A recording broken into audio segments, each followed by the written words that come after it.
Pemirsa, selanjutnya kami akan ajak Anda untuk mengetahui pantauan lalu lintas hari ini di sejumlah wilayah melalui pantauan CCTV Korlantas Polri. Dan kita akan bergabung dengan Brigadir Treslinda di studio TMC Polri. Brigadir Treslinda, bagaimana pantauan arus lalu lintas di sejumlah titik wilayah Indonesia melalui pantauan CCTV?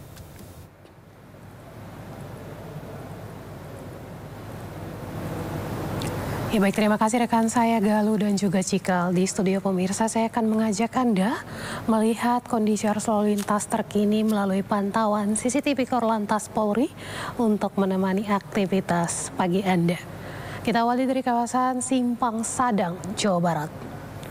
Arus lalu lintas dari Cikopo yang akan mengarah ke Purwakarta saat ini dalam keadaan relatif lancar. Perlambatan kecepatan kendaraan terjadi di antrian traffic light. Kemudian dari arah Cikopo yang akan mengarah ke Subang dalam keadaan ramai lancar dengan dominasi kendaraan roda 2. Bisa kita saksikan ini kendaraan roda 2 ini baru lepas dari antrian traffic light di sana.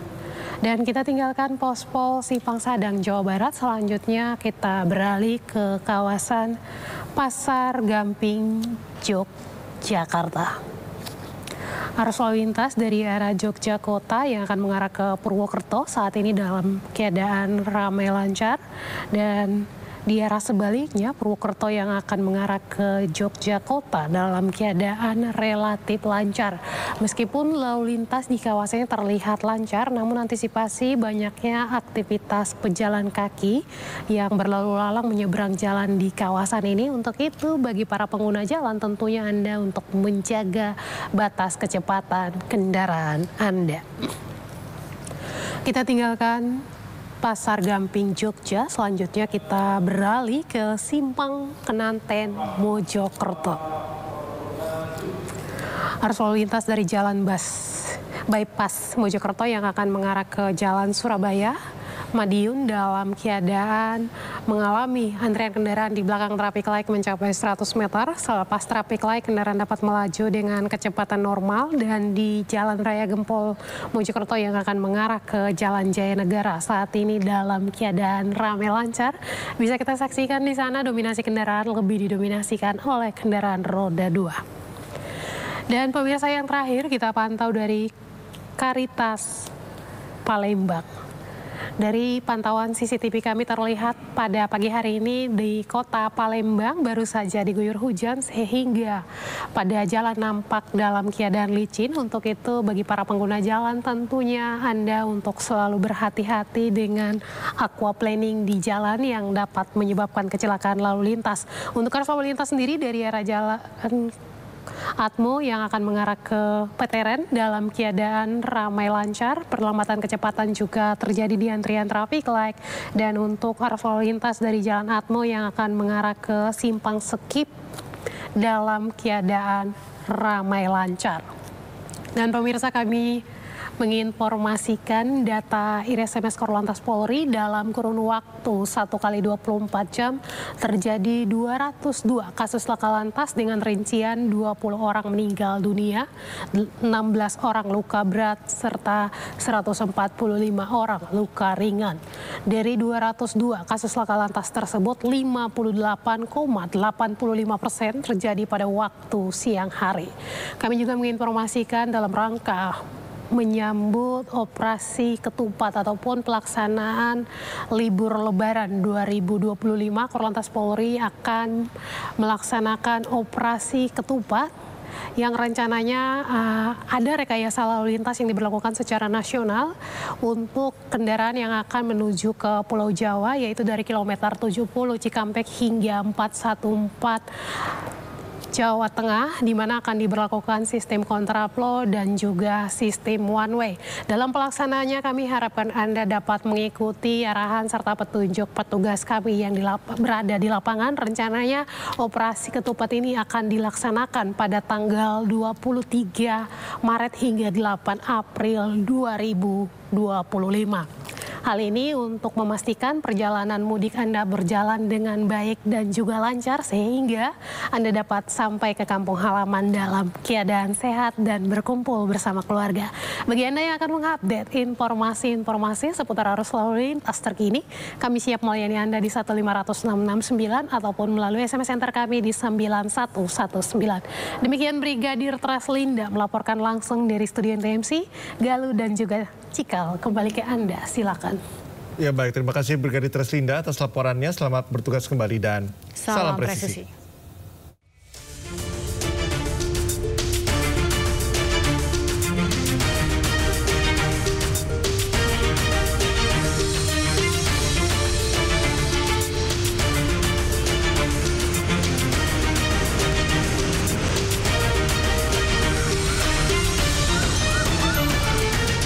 Komisi Pemberantasan Korupsi menetapkan 3 orang anggota DPRD Kabupaten Ogan Komering Ulu, Sumatera Selatan sebagai tersangka kasus korupsi di lingkungan Dinas PUPR periode 2024-2025 dengan barang bukti sebesar 2,6 miliar rupiah.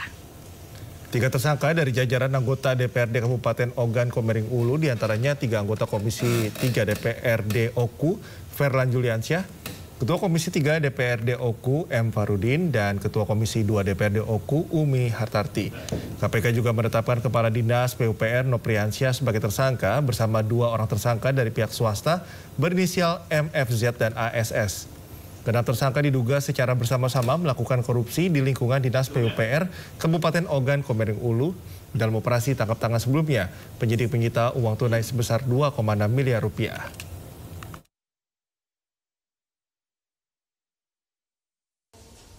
Pada bulan Januari 2025 dilakukan pembahasan RAPBD Oku tahun anggaran 2025 agar RAPBD tahun anggaran 2025 dapat disahkan.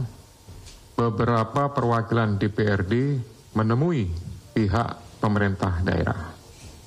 Kemudian pada pembahasan tersebut perwakilan dari DPRD meminta jatah pokir seperti yang diduga sudah dilakukan.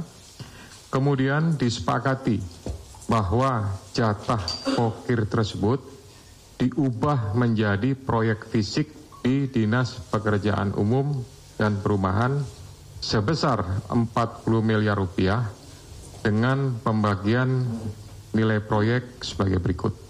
Ya, jadi ini adalah perubahan ya untuk bisa merubah RAPBD yang ada di Kabupaten Oku. Telah ditemukan bukti permulaan yang cukup terkait dugaan tindak pidana korupsi berupa penerimaan hadiah atau janji dengan pengadaan barang dan jasa di lingkungan Dinas PUPR Kabupaten Oku sampai dengan dari tahun 2024 sampai dengan tahun 2025. Selanjutnya, semua sepakat untuk dinaikkan ke tahap penyidikan dan menetapkan status tersangka terhadap FJ, anggota DPRD Kabupaten Oku, bersama-sama dengan MFR, kemudian UM, dan NOP selaku Kepala Dinas PUPR Kabupaten Oku yang diduga melanggar pasal 12 huruf A atau pasal 12 huruf B dan pasal 12 huruf F dan pasal 12 huruf B besar Undang-Undang Nomor 31 Tahun 1999 tentang pemberantasan tindak pidana korupsi.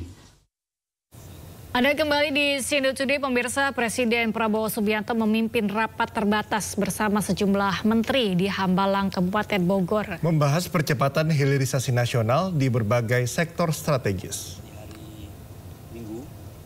Ratas ini guna memastikan sejumlah proyek hilirisasi memberikan dampak nyata bagi penciptaan lapangan kerja serta pemerataan pertumbuhan ekonomi.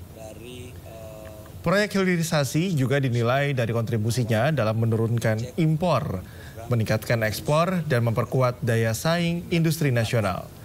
Sejumlah proyek hilirisasi juga diarahkan untuk melibatkan para petani tambak, petani perkebunan, hingga masyarakat sekitar. Menteri Investasi dan Hilirisasi Rosan Ruslani menyatakan telah menginventarisasi sejumlah proyek hilirisasi di sektor mineral, batu bara, aquaculture, pertanian hingga perkebunan. Di hari Minggu dan kita prioritaskan proyek-proyek mana saja yang memberikan dampak positif, terutama dalam bidang penciptaan lapangan pekerjaan. Itu adalah salah satu parameter utama yang tadi kami lihat, dan kemudian juga kita melihat yang mempunyai dampak tentunya tidak hanya dari segi ekonomi, tapi itu yang disampaikan penciptaan lapangan pekerjaan, penurunan impor, dan juga bisa meningkatkan ekspor.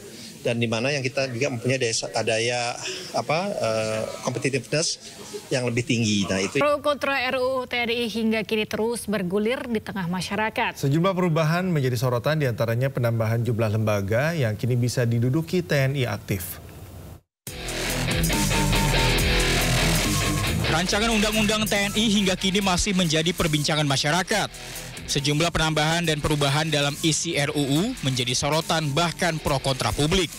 Salah satunya adalah terkait jumlah jabatan sipil yang bisa diisi oleh prajurit TNI aktif. Dalam pembahasan RUU, DPR memperluas lembaga yang bisa diduduki TNI aktif menjadi 16 lembaga, yakni Badan Nasional Pengelola Perbatasan atau BNPP. Sekarang ada ditambah satu, yaitu Badan Pengelola Perbatasan. Satu, ya, karena dalam Perpres itu dan dalam kenyataannya Badan Pengelola Perbatasan yang rawan perbatasan itu memang ada penempatan anggota TNI itu, ya. Dengan demikian, dalam RUU TNI yang saat ini sedang dibahas, hanya 16 lembaga yang boleh diisi TNI aktif. Namun, apabila terdapat prajurit TNI aktif yang menduduki jabatan di luar 16 kementerian atau lembaga tersebut, maka prajurit itu harus mengundurkan diri dari kedinasan. Tim Liputan, iNews melaporkan.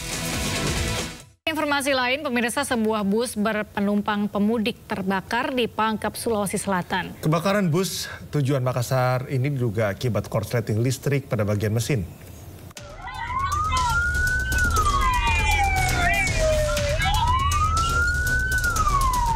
Sebuah bus pemudik terbakar di Jalan Poros Pangkep, Makassar, Kampung Mangalekana, Kecamatan Labakang, Kabupaten Pangkep, Sulawesi Selatan. Angin kencang membuat si jago merah dengan cepat membakar habis bus beserta isinya. 2 unit armada pemadam kebakaran dikerahkan ke lokasi untuk memadamkan api. Api padam 30 menit kemudian. 4 penumpang, 2 kru dan seorang sopir selamat dari kebakaran. Polisi datang melakukan olah TKP dan memasang garis polisi. Bus yang berangkat dari Mangkutanah, Kabupaten Luwu Timur menuju kota Makassar ini diduga mengalami korsleting listrik pada bagian mesin hingga mengalami kebakaran. Untuk dugaan kebakaran tersebut, menurut supir, sepertinya ada korsleting di sekitar mesin yang mungkin menimbulkan percikan api sehingga mengakibatkan kebakaran. Tidak ada korban jiwa, namun kerugian material ditaksir mencapai 1 miliar rupiah. Polisi masih menyelidiki penyebab pasti kebakaran. Dari Kabupaten Pangkep, Sulawesi Selatan, Udin Sahrudin, iNews melaporkan.